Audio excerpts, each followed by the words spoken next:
достар, барлықтарыңызға сәлем.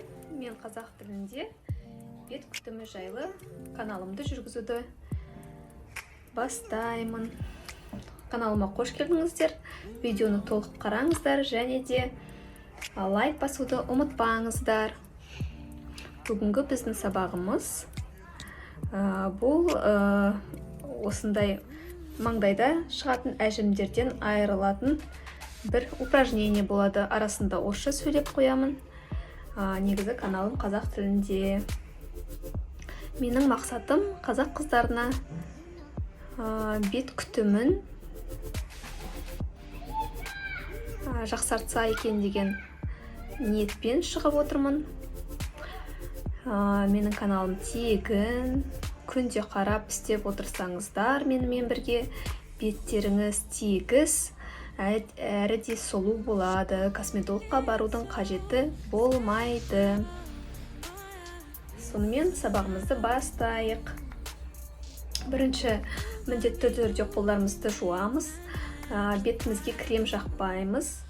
Бетімізде қолымызда таза болу керек. Саусақтарымызды былай грабля сияқты ұстаймыз. Бір ретте болып тұру керек. Мүмкіндігінше соны осылай орналастырамыз маңдайға.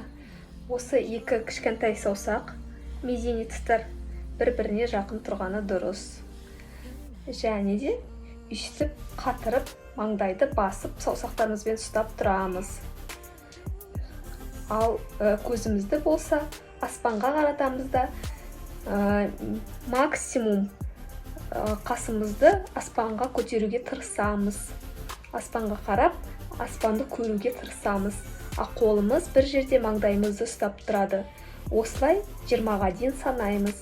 1, 2, 3, 4, 5, 6, 7, 8, 9, 10, 11, 12, 13, 14, 15, 16, 17, 18, 19, 20. Міне, осы біздің бірінші жаттығуымыз. Бұл жаттығуымыз мына жердегі сызықша әжімдерді алып кетеді. Ол сызықша әжімдер мынау бұлшық еттердің қысқаруына байланысты пайда болады. Сол қысқарған бұлшық еттерді созып статикада ұстайды да, ол өзінің қалпына келеді. Сондықтан бұл жаттығуды күніне таңертең және кешке жасауға совет беремін. Менімен болғандарыңызға рахмет. Үлпілдеріңізді күтемін. Сау болыңыздар.